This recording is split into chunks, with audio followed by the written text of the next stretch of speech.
Hey guys, how's it going? Hope you're doing well. My name is Crown, and today I'm going to read you some very interesting stories that I hope that you're gonna love. And now, without further ado, let's go!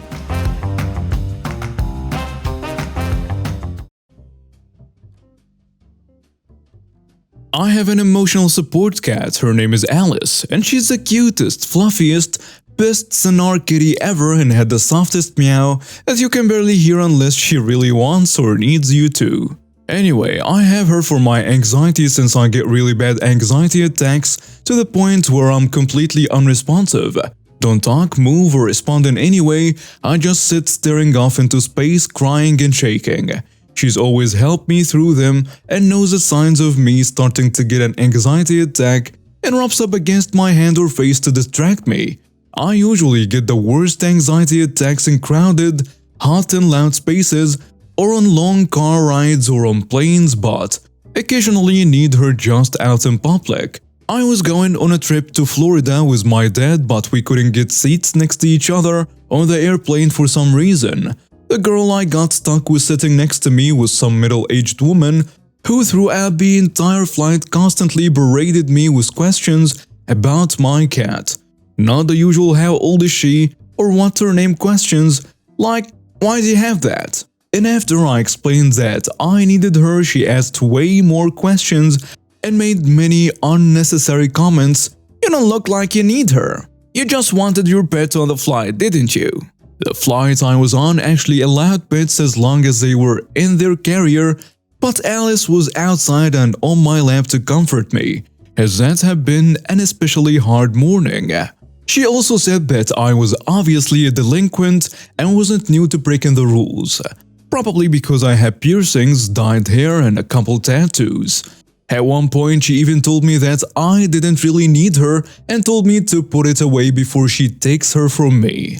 She faked sneezing and coughing to get the flight attendants to make me put her away, but they didn't, because she was wearing her emotional support animal vest, meaning that I need her, and people around me were asked if they had any allergies to cats. She was not one of the people who did, so they told the woman that they could move her to a different seat if she was allergic or uncomfortable, but she declined, even though it would have been much easier for everyone involved. At one point, I think Alice might have sensed that there was something wrong with me, as I was visually uncomfortable and holding on to her tight because of the threat this woman made to take Alice from me, and she meowed. Not directly at the woman, may I remind you that she has the softest meow ever, and she screamed saying that my cat hissed at her, and she was scared because I was holding a vicious animal that needed to be put down because she bit her. Alice has never bitten, hissed, or scratched me or anyone on purpose ever. She doesn't even play fight.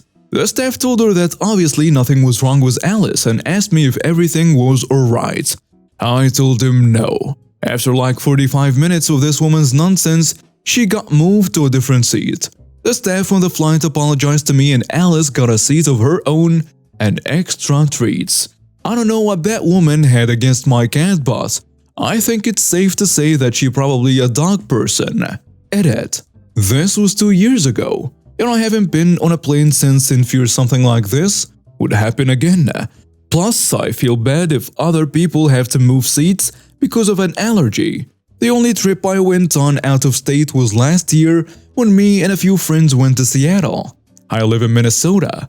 Of course, Alice came and it was great. She loves car rides, and it was much more comfortable for everyone involved. So, next to where I live is a condo complex that has one way in and out. There used to be a back entrance, but it was blocked off with the cement barriers probably 20 years ago because HOA didn't want to maintain the road. Summer of 2020, without contacting any local authorities, the HOA has a gate put in across the entrance because they felt people were coming in from elsewhere to use the dumpsters. They even have the owners with a special assessment to pay for it. So randomly, one day, there is a gate right at the intersection for one lane, and the other lane was blocked with pipe bolsters. Not the movable kind, but 6-inch Schedule 8 steel pipe filled with concrete. cemented in the ground. The gate wasn't even closed yet, and even with the limited travel we had back then, it caused backups. If someone wanted to come in when someone else wanted to leave, they had to sort out how cars from opposite directions could both get through. The next challenge came the first time an ambulance was called to the complex. Cars are already jacked up, and now an ambulance is caught up in the mess. Again, at this point, the gates had yet to ever be closed. This is just from cutting down to one lane. So now the local authorities start asking more questions. The HOA/property management company basically said that it's our property. We can get it if we want, which is wrong. You can't obstruct traffic flow on public roadways, much like how a business has to plan for a traffic flow onto the public roadway. Well, after 2 years and countless incidents, this past week the gates and bolsters just completely disappeared. I don't know what the final straw was, but I'm sure it was good. I hope that whoever decided to just do this at the expense of the owners without looking into building codes or making sure to, at a minimum, do it right, gets their donkey handed to them in court and has to pay every penny back that the owners paid in a special assessment. There seem to be a lot of posts about wanting to take legal action against an HOA, but very few actually do it. So I thought I would share my story. This is not legal advice though. I've been in my HOA for 50 mostly drama-free years until a few years ago when the HOA changed management companies. The new one decided that they were going to be more proactive in enforcement of violations. Not that things were going downhill, they were not. Everyone's home has basically doubled in value over the last few years. They are well-maintained, nice, newer homes in a desirable area. The new PMC, Prompt Management Company, got the board to adopt new rules and registrations and new bylaws. The board had essentially been controlled by one old lady for about 10 years. I will call her Karen. Karen has never liked me and about 6 other families in the neighborhood, and we suspected all along that she would use the new rules to target those she didn't like. Which exactly what happened. Sometime later that year we started getting violation notices via email. For stupid crap. One was for a package left on a porch, one was for a bag of mulch left out. No fines yet, but that came soon enough. Around the same time we decided to paint our house. Part of the process to have the color approved is you have to paint a 3-foot square on the front so the ARC can look at it. And they rejected it.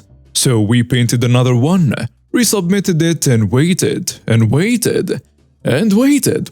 They never approved and denied the second color, so we waited for the 30-day clock to run out, after which you can assume approval. Then the fine started. With no warning, we got an email stating that we had been fined for having mismatched paint. Yes, they were fining us for painting the squares that they require in order to approve a color. We were also fined for having Christmas lights in the summer. There have never been Christmas lights on our house. This was likely an address mix-up. We complained on the HOA's website but were banned immediately. So far, this was all done via email. But to appeal a fine, you have to send a certified letter to the PMC, which we did, but in the meantime, we spoke to a lawyer who specializes in HOA law. He reviewed our DCCR and all other documents and gave us this advice for the appeal. Just politely say that you do not think that the board has the authority to issue fines. That's it. Don't get into anything further. That's exactly what we did. And the board was gobsmacked in our gall to question their omnipotence and our non-participation in their appeal. They upheld the fines as expected, which made our lawyer very happy. We also learned that someone else had been fined for having too many cars, and someone else got a mowing fine that was intended for their neighbor. This PMC was completely incompetent. Add a fair dose of malice from Karen and indifference from the other board members, and you have a recipe for a mess. What we knew, but apparently they didn't, is that HOAs in Texas do not have a statutory authority to levy fines. That power must be granted in the restrictive covenants, and ours did no such thing. There is also a law which, among other things, states that Before fines can be issued, the HOA must send a certified letter to the owner giving them an opportunity to cure the violation. They hadn't. 209 also states that all board meetings must be open to all owners, and any meetings where rules, registration, or bylaws are going to be discussed must be noticed to all homeowners. They did not do any of that. The HOA was levying fines with zero authority to do so, ignoring state law that dictates how HOAs must issue fines if they have the authority, adopting rules and registrations in secret meetings in violation of state law, changing bylaws in secret meetings in violation of state law. We had them dead to rights and everyone knew it. Texas also has a law that grants attorneys fees to the prevailing party in a suit about violations of restrictive covenants. This usually benefits the HOA but can work both ways. Our fantastic attorney wrote a devastating but absolutely beautiful complaint. It was pure poetry, and I should have it framed. It was served on the board and PMC. I don't know what went on behind the scenes, but I imagine it was pure panic once they spoke to a lawyer who told them they were totally screwed. A few weeks later, we heard that Karen and a couple of other board members had decided that we were just too busy to continue serving on the board and sadly had to step down. There was an election, and now the board is controlled by the very people who have been targeted by their PS fines. The HOA lawyer asked to settle, and we asked for refund all the fines, late fees, and penalties ever issued to anyone over a violation plus interest. The PMC can no longer have anything to do with violations. They can only do administrative things. Revoke all actions taken by the board in the last 4 years. Add a term limit that prevents Karen from running again for 10 years. It doesn't name her but is worded so that it only applies to her. And of course, pay all of our legal fees. We could have gone further, but at this point the bad board members had fled the scene, so we would just be inconveniencing people who have been on our side all along. This was an epic smackdown of an HOA Karen who, because no one ever questioned her authority, had gotten way out over her skis, and it felt really good to see her smug self crash and burn. But a few words of caution are needed. If the HOA had decided to fight, there is a 50-50 chance that we would have lost at the district court level. This is because in Texas, judges are elected and the HOA lobby CAI is a huge contributor. Many district court judges will grant summary judgments against any homeowner regardless of the facts. We eventually would have won on appeal, but we had to be prepared to go the distance and pay up to $20,000 or more out of pocket, knowing that eventually we will get it back. And no, HOA lawyers do not work on contingency, and they are expensive as hell. Another word of caution for anyone considering legal action: make sure that you have a lawyer who specializes in HOA law, not real estate law, not your cousin's college roommate who just passed the bar. That deck is stacked against the homeowner, and even with a slam dunk case, it could be ruinously expensive if the HOA decides to go the distance just to screw you over. You are spending your own money to fight. The HOA is also spending your money and that of your neighbors and their insurance company to fight back. A large HOA could spend 100+K and make you do the same just to make an example out of you. You need a lawyer who has done exactly this before and knows HOA law inside and out. At the end of the day, you have to weigh the cost and benefit of a lawsuit just like anything else. In my case, it was worth it because we don't plan to move, and this was the only way guaranteed to stop the PS and get the HOA back on the rails. I run a repair shop where I employ a bunch of local kids, ages 16+, to learn skills and make some money while we generally sit around and talk about the whole world while we fix things. We had a client come in with a busted electronic. We fixed it up for her and gave her a decent discount on the work. Her final bill for parts and 4 hours of labor was $100 even, discounted down from $220. She didn't like the bill, she didn't like the work, she claimed that we'd broken something else. She claimed that the kid who did the work didn't know what she was doing. She did, and I had supervised her. And that the kid who helped her in the front room was rude to her. He wasn't.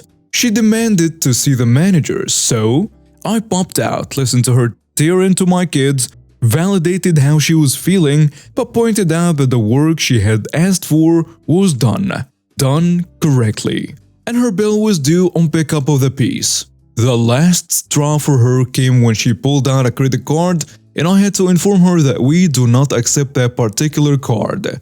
She literally asked me, "Do you know who I am?" Which I didn't, still don't, and don't care. And I told her we'd take a personal check. She wrote out a check, and problem solved. I deposited the day's checks and got a note from my bank that one had bounced. Her check, of course.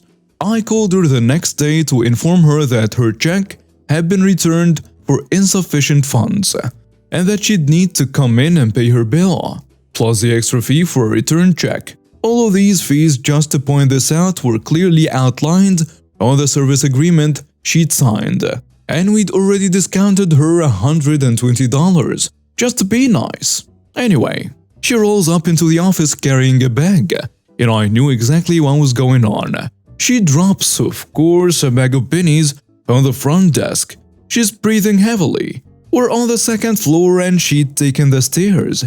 And she announces triumphantly that she's here to pay her bill. She just needs to go get the rest of our hard-earned money. Said with a sneer, of course. The kid at the front desk looks like he's about to cry. So I stop working on the thing I'm working on and take over. "How many more bags do you have?" I ask her. And she says that the nice people at the bank loaded them up in her car. She did not count them. I told her that was fine. We'd wait for her to bring them all up and then settle up her bill. She was expecting a bigger reaction. I think either that or she hadn't thought this through. 10,000 pennies plus the extra $25 weighs a lot, and she just committed to carrying them through a parking lot and up a flight of stairs. One of my kids, bless his heart, offered to help her carry them, and she refused. Finally, shaking and sweating, she deposited the last of the bags on the countertop. The pennies were loose, not in coin rolls. She'd done some work to prove her point. What she hadn't counted on was that we'd need to count the pennies. While the other kids took care of other clients and fixed things in the back, the front desk guy and I counted up the pennies. She started to realize that this was going to take a while, and she tried to leave. I told her that she couldn't leave until we'd signed off on her bill, since at this point she was in violation of her service agreement and had passed a bad check. We couldn't just take her word for it, and I would inform our local constabulary if she left without paying. I was kinda talking out of my butt, but she'd managed to tick me off a little. The other clients in the shop came and went, and we counted. Phone calls came and were handled by my kids, and we counted. She sat down in a chair folding steel, not super comfortable, stood up again, walked around the office, and we counted. After a while, she said, "Just forget it," and took out $125 in bills. We signed off on her agreement, and she started to leave. Another one of my kids, bless his heart, asked her if she wanted help carrying the pennies back to her car. She looked at all of us with a face of sheer panic, mumbled "no thank you, just keep them," and bolted. The whole shop was silent for a moment. Then one of the kids started giggling and nobody could stop. People coming in thought we'd gone nuts, and I finally had to banish everybody to the back room until they could breathe again. We loaded the bags into my vehicle. We used the elevator she'd walked by a few times, took them to the bank and used the coin machine to deposit them. Then wrote out a donation to our local shelter for the amount she dropped off. She posted something nasty on Facebook about it and got reissued. She had of course posted earlier about what she was going to do, and she got called out with her own post. My favorite response was something like, "You said you were going to pay your bills in pennies. You paid your bills in pennies. What went wrong?" Please do not pay your bills in pennies, folks, especially if you're just doing it to be a jerk. And now we have reached the end of today's stories. Thank you for watching and see you next time.